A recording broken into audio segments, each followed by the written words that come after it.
کسی بھی مسئلے کے حل کے لیے یا پھر مرض کے علاج کے لیے سب سے پہلے اس مسئلے یا اس مرض کی تشخیص لازمی ہوتی ہے۔ اس کے بعد آپ اس مسئلے کو حل بھی کر سکیں گے اور اپنا علاج بھی کروا سکیں گے۔ مثلا جب آپ بیمار ہوتے ہیں تو سب سے پہلے آپ ڈاکٹر کے پاس جاتے ہیں۔ ڈاکٹر آپ کے سمٹمز کو دیکھ کر کچھ ٹیسٹ ایڈوائز کرتا ہے اور پھر انہی لیبارٹری کے ٹیسٹ کی بنیاد کے اوپر میڈیسن پرسکرائب کرتا ہے۔ اسی طرح جمہوریت کے لیے بھی فلاسفرز نے کچھ ٹیسٹ ریکمینڈ کیے ہوئے ہیں۔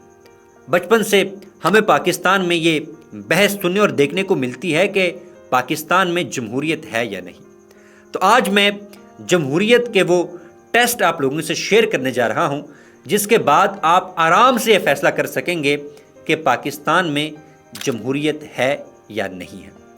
سب سے پہلا پیرامیٹر یہ ہے کہ کسی بھی معاشرے میں جمہوریت کو دیکھنے کے لیے ضروری ہے کہ کیا اس معاشرے میں آزادی اظہار رائے ہے یا نہیں ہے۔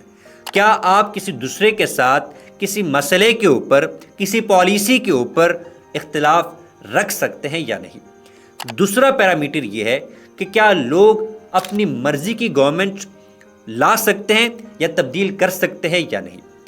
تیسرا پیرامیٹر یہ ہے کہ کیا قانون کے سامنے سب برابر ہے یا پھر اس معاشرے میں مختلف طبقات کے لیے مختلف قانون پائے جاتے ہیں، یعنی امیر کے لیے الگ قانون ہو اور غریب کے لیے الگ قانون ہو۔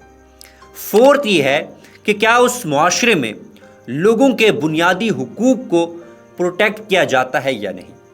ففتھ یہ ہے کہ کیا عام لوگوں کے لیے جاب کے، تعلیم کے اور دیگر مواقع پائے جاتے ہیں یا نہیں۔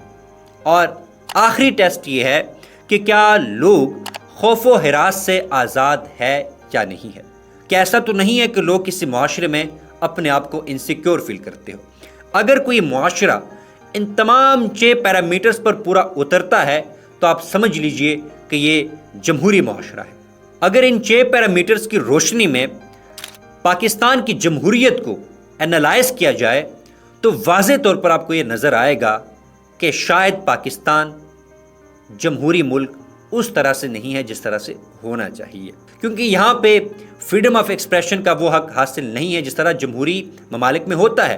اگر یہاں پر آپ عدالت کے کسی فیصلے کے اوپر کرٹیسزم کرتے ہیں تو آپ توہین عدالت کے مرتکب پائے جاتے ہیں۔ اگر آپ کسی ادارے کے اوپر تنقید کرتے ہیں تو آپ غدار وطن قرار دیے جاتے ہیں۔ اگر آپ کسی ریلیجیس کلرک کے اوپر تنقید کرتے ہیں تو آپ کے اوپر توہین مذہب کا الزام لگایا جاتا ہے۔ اگر آپ کسی صحافی کے اوپر تنقید کرتے ہیں تو پھر کہا جاتا ہے فریڈم آف سپیچ پر حملہ ہوا ہے۔ اسی طرح یہاں پہ لوگ اپنی مرضی کی حکومت نہیں لے کر آتے۔ آپ کو پتہ ہے کہ یہاں پہ الیکشنز کس طرح ہوتے ہیں اور حکومت کس طرح آتی ہے۔ تیسرا جو پیرامیٹر ہے، یہاں پہ قانون کے سامنے بھی سب برابر نہیں ہے۔ امیر کے لیے الگ قانون ہے، غریب کے لیے الگ قانون ہے۔ اگر آپ کے پاس پیسہ ہے تو اس ملک میں آپ سب کچھ کر سکتے ہیں، اگر آپ غریب ہیں تو جتنے بھی پاکستان کے قوانین ہیں وہ سب آپ کے اوپر لاگو کر دیے جاتے ہیں۔ اسی طرح یہاں پہ جو لوگوں کے بنیادی حقوق ہے وہ بھی محفوظ نہیں ہے۔ عام لوگوں کے لیے یہاں پہ اپرچونٹیز نہیں ہیں۔ یہی وجہ ہے کہ پاکستان سے لوگ باہر جا رہے ہیں، اور ایک سروے میں، گیلپ سروے جو ہے، اس میں 94% پاکستانی باہر جانے کے خواہش مند ہیں۔ یہاں پہ جاب کے، کاروبار کے اور تعلیم کے مواقع صرف امیر تک ہی محدود ہیں۔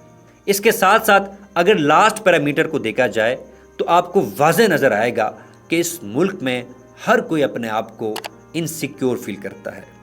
میں بھی انسیکیور فیل کرتا ہوں، آپ بھی انسیکیور فیل کرتے ہیں۔